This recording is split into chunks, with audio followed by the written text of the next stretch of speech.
Amid Donald Trump's effort to portray right-wing blowhard Charlie Kirk as an American hero, and amid the ongoing scandal over leaked Republican text messages expressing support for Hitler, seriously, Kirk's former producer just had a meltdown and expressed some similar sympathies.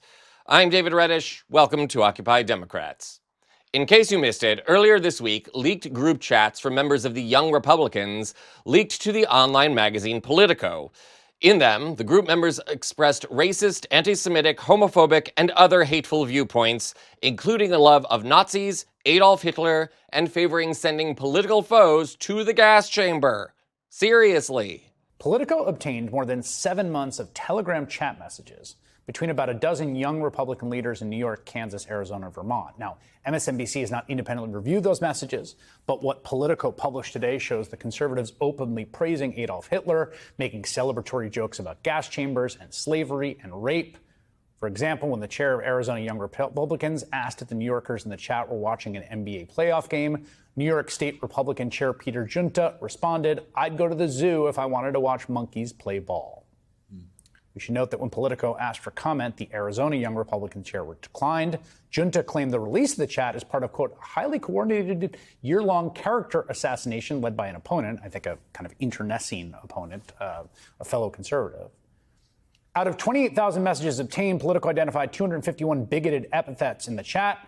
There were many more outrageous examples of racism, sexism, anti-Semitism, homophobia than we could or would want to repeat here. For more on that, see our other videos here on the channel.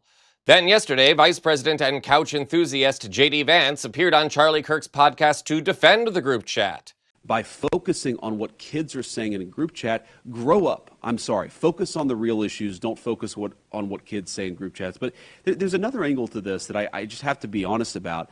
I mean, I'm like an old guy at this point. I'm 41 years old. I have 3 kids. I grew up in a different world, right? Where not most of the stupid things that I did when I was a teenager and a young adult, they're not on the internet. Like, I'm going to tell my kids, especially my boys, don't put things on the internet. Like, be careful with what you post. If you put something in a group chat, assume that some scumbag is going to leak it in an effort to try to cause you harm or cause your family harm. But the reality is that kids do stupid things, especially young boys. They tell edgy, offensive jokes. Like, that's what kids do. And I really don't want us to grow up in a country where a kid telling a stupid joke, telling a very offensive stupid joke, is cause to ruin their lives. And at some point, we're all going to have to say, enough of this BS. We're not going to allow the worst moment in a 21-year-old's group chat to ruin a kid's life for the rest of time. I truly loathe that racist Care Bear. For more on Vance's crash and burn, again, see our other videos here on the channel. And stick around because it gets even worse. For the record, these were not kids either. They were 30 and 40-somethings, including a senator and a Trump administration official, for goodness sakes. Late last night, following Vance's appearance, wannabe news station News Nation hosted a debate that included Charlie Kirk's producer, Andrew Clovet, disgraced former Fox News anchor Bill O'Reilly, and progressive commentator Adam Mockler. Former CNN host Chris Cuomo moderated. In it, Clovet and Mockler clashed over the leaked Republican Nazi text messages, and Clovet suffered, well, let's call it a major meltdown. Now, this is a longish clip, so we want to get right to it. Make sure to watch the whole thing. Have a look. Listen, there has been a trend of, I think, let's just say, let's be gracious and say, in the era of Trump, maybe it's a reaction to Trump. I'm open to those discussions, but there is a justification for political violence. It shows up in every poll, and it's coming from progressives. I have spent all of my formative years watching the President of the United States talk about the opposition party like they shouldn't exist. His claim to fame in U.S. politics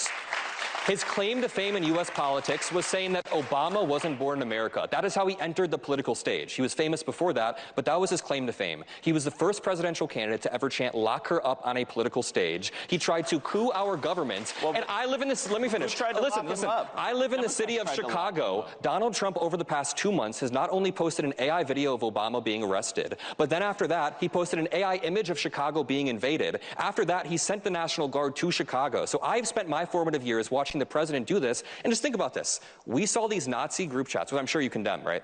This Nazi group chat. Well, we can talk about it. Do you condemn it? I want to talk about it. Wait, so when they said I'm not gas gonna do your chambers, disavow. when they the say limit- gas chambers, you won't. So you're like JD Vance. You just won't condemn this. Well, I actually had It JD should- on the show today. We had a whole conversation. You guys can all condemn this, right? Hell yes. Thank you. Hold on. All right. Hold on. But Chris, here- can you condemn that? here's the point, of course. But that's easy.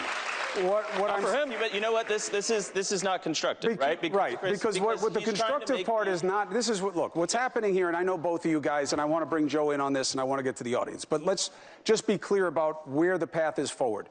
The comparison of which is worse is killing us. Okay? It's killing everybody. I want you to respond to what we heard from the question the last time, Adam, and then I'll give you another audience question. You said you had something you wanted to say in response to the American University guy who runs the Republican club there and said that people came up and said they were happy that Charlie Kirk had been assassinated. Yeah, I believe his name was Luke. He said that a bunch of young progressives were coming up and acting in insane ways. And as a young liberal, someone who's on the left, I just want to say I wholeheartedly condemn anybody who is saying insane things about Charlie Kirk, horrendous things about Charlie Kirk. Anyone who is spitting or shutting down conversation, that is not what America is about at all. And I can very easily condemn when my side is going off the rails, but I just ask the bare minimum from Andrew. When they're talking about gas chambers and group chats, can you condemn that? Are we really going to do this again? No. So you don't condemn it? Your energy is Quote, so aggressive. I love Hitler, gas Okay. chambers. All right, hold on. You can't condemn that. Just easy, buddy. Okay, so there is a whole conversation that I want this to be attached to, okay? And the whole conversation is that we have a guy who's running for Attorney General in... I condemn that. But Okay, you can't great, condemn you your do, side. But your party is not disavowing it. It still supports this guy. Name one Democrat that supports him in Congress who says, I support what Tim he said. Kaine just got asked on CNN tonight and said, yeah, I still support him. Supports what he said? No, he doesn't support what he says, but he's not pulling So his no endorsement of the Democrat candidate. supports what he so said. you're going to parse... okay, well, listen. I condemn what they say, but I still support them Thank as you. people. Why did I have to No, pry that because out of you? You are parsing. It's basically a distinction without a difference. JD Vance lied on your Hold on. podcast today. He said these Okay. were young. Whoa. Well, how about that? It only took more than 3 minutes of meandering obfuscation for Clovet to come out and actually condemn the hateful remarks of his Republican colleagues. And I just have to ask, why was that so hard? Why was it hard for him to say their words were hateful and wrong? How hard is it, as Mockler correctly points out there, to disavow what they say but still claim these people have redeeming qualities? Maybe Clovet can't do that because he agrees with their sympathies? Lord knows that for all his support of Israel, Charlie Kirk said plenty of hateful anti-Semitic things. But more importantly, the talking point that emerged in the aftermath of Kirk's murder, that liberals incite violence by calling Republicans hateful names like bigots and Nazis, suddenly looks kind of moot, doesn't it? Here's an idea, people. If you don't want to be called a bigot or a Nazi, stop saying bigoted or Nazi-loving comments. Stop acting like a Nazi if you don't want to be called one. It's that simple. Condemn comments like those made by the morons in the group chat, JD Vance and Andrew Clovet. These viewpoints, in particular the Nazism, are antithetical to everything we hold dear in America. There's a reason we always portray Nazis as supervillains in the movies. Make no mistake, this hateful ideology is an infection on the Republican Party that has spread into our government. Look at ICE. Look at the erosion of the rule of law. It's time for some denazification here in the United States, and we can start with the Republican Party. And remember to make your voice heard at the No Kings protests this Saturday. It's time to send these people a clear message. I'll see you there. This is Occupy Democrats.